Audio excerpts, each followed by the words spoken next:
오늘 진상조사단은 김용현 전 국방부 장관, 이진우 전 수방사령관의 공소장과 12월 2일 김용현과의 회의 직후 작성된 이진우 휴대폰 메모에 등장하는 수호신 TF 운영과 관련된 충격적인 사실을 국민 여러분께 말씀드리고자 합니다.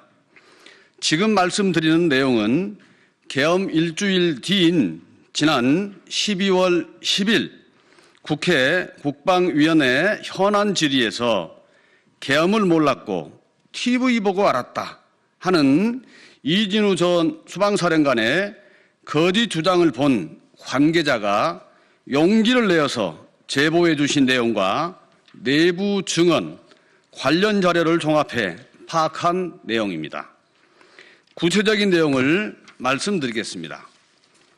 수방사의 수호신 TF는 이진우 전 수방사령관이 계엄을 대비해 비밀리에 만든 조직인 것이 확인되었습니다.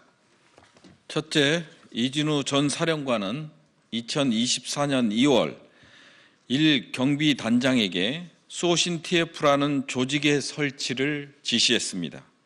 또한 이에 대해서는 철저하게 기밀을 유지하라고 지시한 바 있습니다.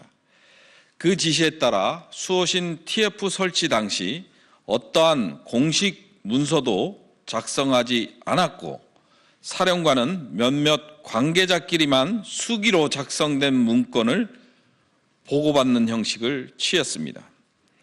수호신 TF는 이진우 사령관의 기밀 유지 지시로 수방사 내부의 공식 지휘체계에 따른 내부 보고도 전혀 이루어지지 않았습니다. 이 수호신 TF는 총선이 끝난 4월에서야 존재를 공개했습니다. 관계자는 매우 이례적인 지시였다고 말했습니다.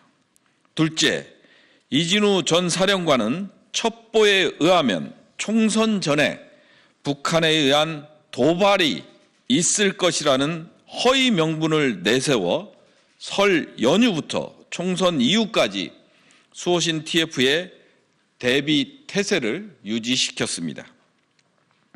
여차하면 북한 도발을 빌미로 총선 전 계엄을 하려 했던 것으로 의심되며 4월 부정선거를 이유로 계엄을 선포했다는 윤석열의 주장 역시 거짓이었음이 확인되는 대목입니다.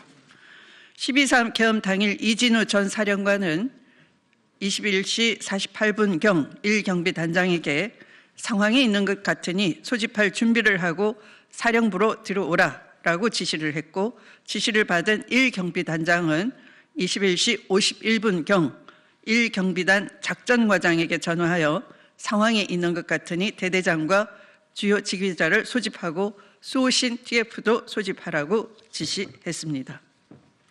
지시를 받은 작전과장은 제2특수임무대대장, 제35특수임무대대장에도 수호신 TF 소집 명령이 하달하 있고 장교 28명, 부사관 87명, 병사 19명, 군무원 2명 등 총 136명이 소총 119정, 권총 66정, 저격총 1정과 소총단 3,215발, 권총단 870발, 소총용 공포탄 2,939발, 기타 70발의 탄약을 휴대하고 국회로 출동하였습니다.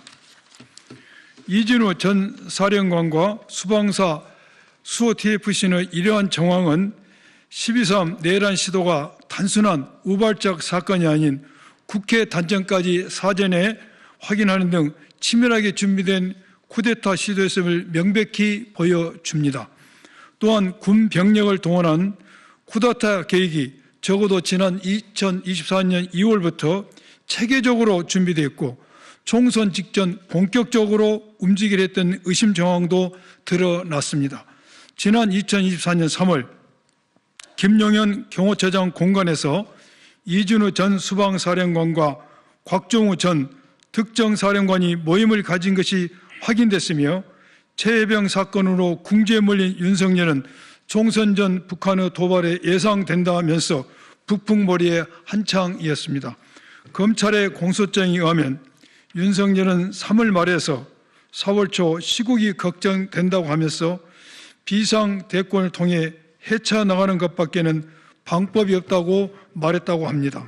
우리 진상조사단은 철저한 조사를 통해 12.4 내란의 전모뿐만 아니라 총선 전 윤석열 내란 일당의 내란 시행 정황에 대한 진실을 밝히고 관련자들에 대한 엄정한 수사와 처벌이 이루어질 수 있도록 모든 노력을 다할 것입니다.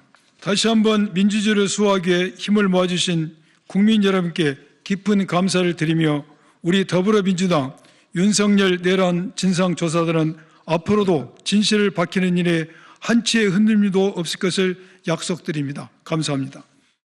지난 12.3 내란 사태 발생 한 달여 전 이진우 전 수도방위 사령관이 국회에 전기를 공급하는 발전소를 찾아 비상시 국회 전기 공급과 관련된 내용을 문의한 것으로 드러났습니다.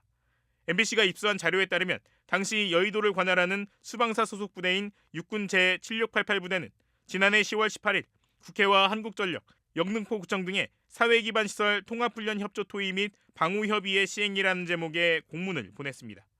7688 부대는 이 공문에서 통합방위법에 따라 민관, 군경, 소방이 한자리에 모여 방호협의회를 열겠다며 10월 25일 오전 10시에 한전 남서울본부에 모여줄 것을 요청했습니다. MBC 취재에 따르면 이 자리에서 군은 여의도 중요시설이 북한의 타격을 받을 경우 전기 공급이 어떻게 되는지를 물었고, 한전 남서울본부는 국회의사당과 의원회관, 국회도서관, 증권거래소 건물의 경우 상시 전원이 끊기더라도 1초 안에 예비 전원으로 전환된다고 답변한 것으로 전해졌습니다. 더불어민주당 윤석열 내란 진상조사단장인 추미애 의원실은 이날로부터 나흘 뒤인 지난해 10월 29일 이번에는 이진우 수방사령관이 직접 제1경비단장과 군사경찰단을 국회에 전기를 공급하는 여의도 변전소로 소집했다고 밝혔습니다. 추미애 의원실은 12.3 계엄 당일 계엄군이 국회 발전소를 향하지 않은 이유는 전기를 끊더라도 곧바로 비상전원이 들어온다는 것을 이진우 수방사령관이 이미 파악하고 있었기 때문인 것으로 보인다고 설명했습니다. 앞서 윤석열 대통령은 12.3 계엄이 경고성이었다고 주장하면서 국회를 마비시키려면 단전과 단수를 하지 않았겠냐고 직접 언급했습니다.